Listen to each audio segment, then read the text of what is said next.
This is Queer Joy, Episode 2, celebrating the champions and changemakers of the PTP Pink Awards 2024. I'm Daniel McIver, and this is Elliot Page. The first time I acknowledged I was trans in the properly conscious sense, beyond speculation, was around my 30th birthday, almost 4 years before I came out as trans publicly.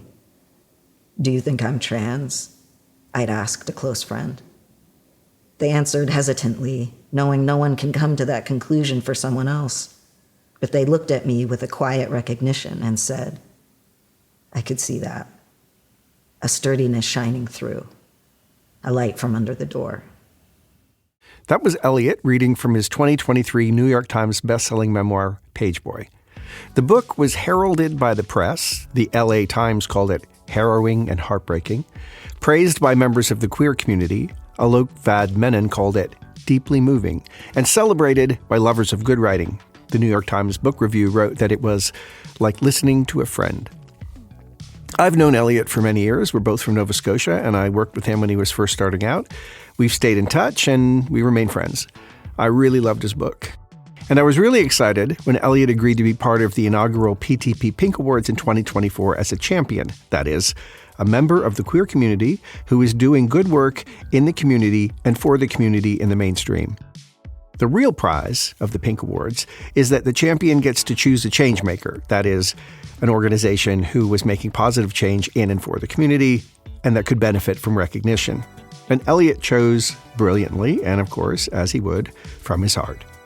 I had the opportunity to chat with Elliot from New York before the awards. We talked about his experience in the community, we talked about home, we talked about his changemaker, and we talked about his book. The book jacket describes Pageboy as a winding journey of what it means to untangle ourselves from the expectation of others and an ode to stepping into who we truly are with defiance, strength, and joy. I asked Elliot if that still felt accurate after his experience of promoting the book and living with it for a year. Yeah, I think it does. I mean, and in the sense that, to me, that is, untangling ourselves from expectations of others is most certainly a lifelong journey, no question. But when I think of my experience coming out as trans, absolutely, and when I came out as gay in 2014, really were, these significant moments that propelled me forward, and a lot had to do with, letting go of shame, letting go of expectations from others and from myself, letting go of my own internalized queer phobia and transphobia. And I think in so many ways, that still feels very right about, the journeys we all go on in our different ways to get to a place where we feel, at home in ourselves. Interestingly, home is a theme I wanted to center our conversation around because for a number of reasons. But as I've told you, I really love the book, and a lot of people from the East Coast felt this way. I think that sense of home, because you capture Nova Scotia very clearly. And I'm wondering, does Nova Scotia still feel like home to you? Yeah, I mean, look, I think New York feels like home now, but I don't think Halifax and Nova Scotia will ever not feel like home. Growing up there was complicated in the sense that it was a wonderful place to grow up in so many ways, beautiful, the access to nature that I definitely took for granted. And also growing up, in the 90s and the early 2000s as queer in Halifax, and it wasn't, that wasn't easy. There was very little representation, and not, most certainly didn't feel like a welcoming and kind environment in that sense. I know that you wrote a lot of the book in the woods in Nova Scotia. I know that nature and the land is important to you. You went to high school at the Shambhala School, which is Buddhist and very nature-centered. You've done a lot of work with Indigenous communities and land-based thinking. Does nature represent a sense of home to you? Yeah, I mean, I think too, as an adult looking back, I realize how lucky I've been in my life in terms of the access to nature, which Nova Scotia very much allowed for. And, even in high school, I just think of like going to Shambhala and taking the bus and getting off the bus and then hiking through the woods and jumping in the lake, and that was just, what a gift. And brought me tremendous joy and sense of connection, particularly in periods where that was a very rare thing I could feel. And I think nature and being with nature and the grandness of this universe and has always been important, and also like particularly, well, I write about this period in the book and then was back in the same place, writing the book about this time. But when I left New York during the pandemic and was up in the woods and knew I had a lot to figure out, I wasn't doing so well. And I think being there and being alone and being surrounded by nature and not being perceived by other people, not going to play the next part that was not my gender, and all of these things, that silence and that ability to connect with myself is huge in terms of being able to get to the place where I was ready to acknowledge who I am and start taking the steps to have that spark in my life again and to thrive again. And so I feel very lucky and very grateful. And then, being back in that same environment and writing the book was, even in moments of overwhelm, when you're in nature, you feel so insignificant, but in the best way. Insignificant, but in the best way is a very Elliot thing to say. Part of that, I guess, comes from the fact that his high school was a Buddhist school. Halifax is a center of Shambhala Buddhism in North America. But in my experience, Elliot has always been a person of humility, a very focused person, in some ways a serious person. He's not afraid to think deeply. For him, things really matter. And when we approached him about the Pink Awards, he was particularly motivated by the idea of the pay-it-forward nature of the event. And he really did the work. He was impeccable in doing his research and finding Skipping Stone, the charity he chose to celebrate as his changemaker. Skipping Stone is an Alberta-based organization with a very thoughtful and unique comprehensive care model that focuses on supporting trans and gender-diverse youth, adults, and families as, in their own words, the whole, healthy, wonderful humans that they are. Skipping Stone hadn't been particularly on our radar until Elliot brought them to us. And learning about Skipping Stone, it just was very clear the incredible work that they do in terms of the programs they offer, the resources they offer, and knowing like the ripple effect of how that allows for individuals to thrive, communities to thrive, family members to thrive. Alberta's definitely in a place where there has been so much antagonism towards the trans community and particularly trans youth. I think about that passage from the book where you talk about talking to a trusted friend for the first time about your feelings of transness and how solid and straightforward they were with you, how they were a light under the door. And it's like Skipping Stone is that friend, right? Yeah. One of the things that strikes me about Skipping Stone is the holisticness of what they do. They deal with the whole person. They do nature walks. Yeah, nature walks. They do creative art therapy. They even have animal therapy.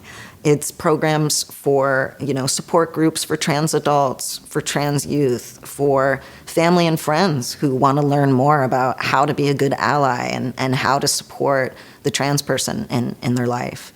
And not only that, helps people with, just a lot of fundamental basics in terms of how to navigate the healthcare system, how to access gender-affirming gear, name change on documents, gender markers, etc. These things that are can be overwhelming, and also just like trans board game nights, and letting people come together and feel that solidarity, which when I think of my life and truly what saved me, it's been community. And there's periods of my life where I had very little of that and wouldn't have even known how to access it. So to know that there's something like Skipping Stone in Alberta, a physical space people can go to, or programs that are also online and Zoom, and offer that support, that sense of connection, that sense of hope, is just, well, it's what we need, It's what we need. After the break, we'll meet Skipping Stone. I'm Daniel McIver, and this is Queer Joy, celebrating the 2024 PTP Pink Awards.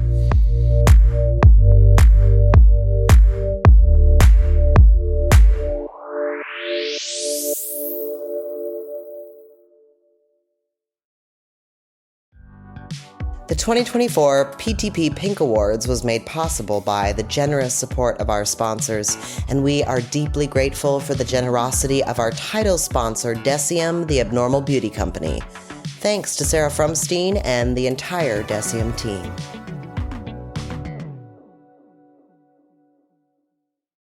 For people who know me, which is not a lot of people in this room because we're not not from here, to shut me up takes a lot. So to be at a loss for words, I think kind of sums up how impactful this is. It's not an easy time for a lot of folks in a lot of places, but 1 week ago today, the most horrific anti-trans policies were introduced in Alberta. And because of the time delay, they're probably literally debating our right to exist right now. And I know being here, that's what we get out of this and are so grateful to be, this is like a beacon of hope that goes even beyond the province, this country and beyond. That hope is priceless. So thank you so much to Elliot, to Pink Triangle, and to all of you folks.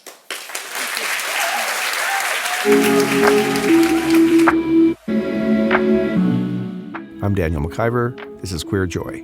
And that was Amelia Newburt, the co-founder of Skipping Stone, receiving her Changemaker Award at the inaugural PTP Pink Awards in Toronto in November 2024. And this is Amelia's partner and co-founder of Skipping Stone, Lindsay Peace. I have to tell you right away, Amelia's the smart one, I'm the funny one. Well, hey, funny is smart. I have to start with asking, how do you feel about Elliot choosing you as his changemaker? Oh my goodness. Ecstatic, over the moon. It's one of those pinch me, is this real kind of scenarios where it's still, I think, the last thing I think about before I go to bed, and the first thing I think about in the morning is, it's wild. One of the programs that Elliot was particularly excited about, that Skipping Stone offered, was the nature walks, or the wellness walks, as you call them. Yeah, I think we get really caught up in the day-to-day, the medical referrals and the system navigation, and sometimes I think it's easy to forget about why people are doing what they're doing, and it's to live their whole lives, not just. The narratives are always so negative, and every time we can put something positive into the world, and that's really what we aim to do. And the wellness walks are really, it's what we're doing here. It's not rocket science. It's really the basic things that people are looking for and people need, and they need connection. They want to go for a walk with people that won't ask questions or look at them funny. They just want to be. And that's, I think quite often how simple it really is, and how simple the work we're doing is. And I think it's kind of summed up in that wellness walk. It's just about people being people. If you go to the Skipping Stone website, you'll find a short video called A Future for Us that was executive produced by Vivek Shreya and beautifully realized by production house Foreigners in Calgary. In it, we meet a variety of very articulate trans and non-binary youth who speak simply and clearly about their experience and their hopes for the future. Off the top, we meet Sif, who says that when you get rid of gender, it's really easy to get rid of all the other dualities that feel confining in life. I asked Amelia if she could speak to that idea as it relates to the Skipping Stone ethos. The gender binary that surrounds us really comes from this really colonial, oppressive place. And oftentimes when we talk about it, I think people can kind of limit that sort of binary sense to talking about transgender folks and cisgender folks. But I think when we actually turn it over, we see this kind of binary thinking affect all of us as human beings. That binary system is the root of transphobia, of homophobia, of sexism, of misogyny, of racism, of colonialism. And so really, to me, it's about dealing with the gender binary. I always look at it through the lens of, going into battle with kind of one head, but it's one head of a much larger beast with many heads. And so speaking of battle, I asked Lindsay what it was like to be in Alberta right now. Yeah, it's a pretty terrifying place to be right now, to be honest. And I think one of the things that I've always heard is that we don't go back and we don't lose rights. And we're at a place right now where we're talking about going backwards, and we're talking about people losing rights. And I've been thinking a lot about my son and how hard it was for him just being on a wait list to get services, but he knew he was going to get there. If there was no hope at all, if there is no there for these kids, I don't know how these kids are going to live without hope, and it scares me. It scares me a lot. I spoke with both Lindsay and Amelia further about the challenges of living in Alberta. I kept coming back to this idea of home, something that Elliot had mentioned as a space he found within. I thought about the home of Nova Scotia that he and I shared and how it had not been a welcoming place to him back in the 90s as a queer person. Certainly true for me as well. Back in 1980, it was no home for a wispy gay like me. But does it still have to be that way for queer people? Do we all have to head for the cities? I spoke with Lindsay and Amelia about the light under the door that Elliot had written about. Was there a feeling of home in that, maybe? This is what Amelia had to say. For me, as somebody who was born in Calgary, who's trans and queer identified, I left when I was 18 and I didn't feel safe here, and I didn't feel like there was space for me here. And I think a lot of people found our way back and just had this connection. And I think especially amongst all of the political rhetoric these days, it crosses my mind quite often that we should just get out of here. This isn't worth it. But then I think about how meaningful this kind of sense of home is for me and so many. And I talked to, Lindsay, and she said, no, we have to stay here. We have to keep fighting, and we have to be that light under the door so people know that they do have a place at home. They do have a place wherever that home is for them. This has been Queer Joy, Episode 2. I'm Daniel McIver. Thanks to Henry Zernicke in New York and Foreigners Production House in Calgary. Our next episode, the wonderful Jeremy Dutcher and two spirited people of the First Nations. We're going to leave you with Elliot's speech to Lindsay and Amelia when he presented Skipping Stone with their 2024 Pink Award in Toronto this past November. Really, a great comfort to be here with all of you tonight. Hold on the mic. Oh, yeah, I am rather short. Thank you so much for reminding me. No, it really is a great comfort to be with you here all tonight. Thank you so much to Pink Triangle Press for including me in this remarkable gathering. When I was invited to participate in this inaugural event, it felt essential to focus on an organization that is doing a lot of heavy lifting on the ground for our community. And in Alberta, a province that continues to harm and dehumanize us. As a young person, I didn't have anywhere to turn. I couldn't have imagined that a place like Skipping Stone exists. But Skipping Stone has created that place for trans and gender diverse people of all ages. A safe haven, a home for community, for crucial support, education, and joy. Amelia and Lindsay, no doubt you have succeeded in saving lives and allowing people to thrive. The path towards liberation is not linear, and yes, we are facing quite a backlash. But it's individuals like Amelia and Lindsay and organizations like Skipping Stone that give me and countless others hope for the future. And it is my true honor to present Skipping Stone with this PTP Pink Award. Thanks to our presenting sponsor, Decium, the Abnormal Beauty Company, along with category award sponsor BMO and media sponsors iHeartRadio, The Globe and Mail, and Everything Podcasts, and to our publicists, Rocket Promotions.